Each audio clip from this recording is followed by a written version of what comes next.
এবং বিএনপির আওয়ামী বিষয়ক সম্পাদক রয়েছেন অনেকেই, যারা আওয়ামী লীগ থেকে বেশি আওয়ামী লীগ।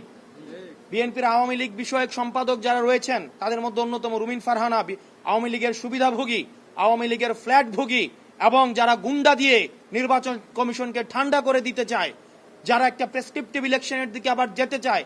আমরা এই বিএনপির আওয়ামী বিষয়ক সম্পাদকদেরকে বলবো, আপনারা জনগণের পালসকে বুঝুন, 24 পরবর্তী জনগণের পালসকে বুঝুন, নতুবা আবার বাংলাদেশের সংকটের দিকে যাবে।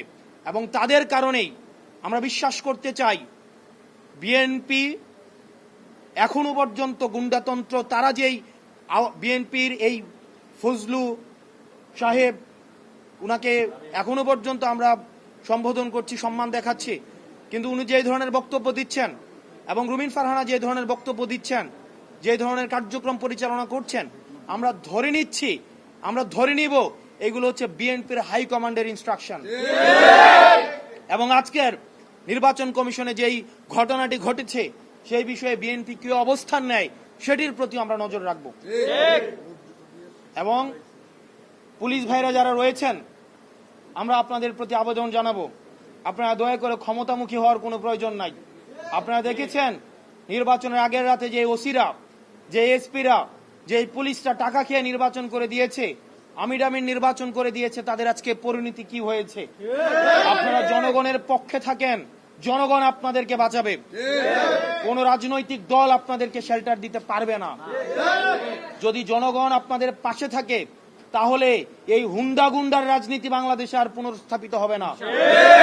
আমরা এই গুন্ডার রাজনীতি আমরা ভারতে পাঠিয়ে দিয়েছি। এখন এই রুমিন ফারহানারা যদি সেটি আবার বাংলাদেশে রিহ্যাবিলিটেট করতে চায়, তাহলে হাসিনার প্রতি তাদের যে আন্তরিকতা, তাহলে হাসিনা যেখানে আছে তাদেরকেও সেখানে চলে যেতে হবে।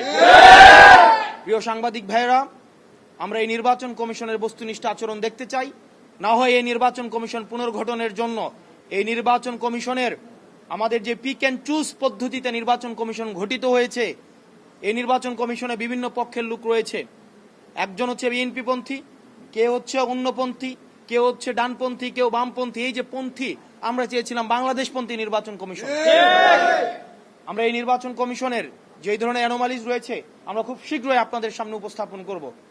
এবং বাংলাদেশের এনসিপির নেতাকর্মী, আপনারা প্রত্যন্ত এলাকায়, আপনারা প্রান্তিক জনপদে যারা রয়েছেন, সারা দেশের এনসিপির নেতাকর্মীদের প্রতি বিএনপির যে বিমাতা সুলভ আচরণ, সেটির আজকে একটি সিগন্যাল আপনারা পেয়ে গেলেন।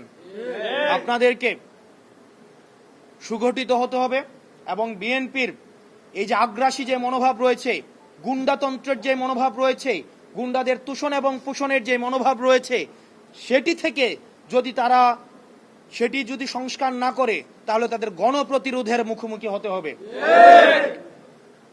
আমরা আনুষ্ঠানিকভাবে নির্বাচন কমিশনে আমরা অভিযোগ দিয়ে যাব এবং আমরা পর্যবেক্ষণ করব নির্বাচন কমিশন এ বিষয়ে কি যথাযথ ব্যবস্থা নেয়।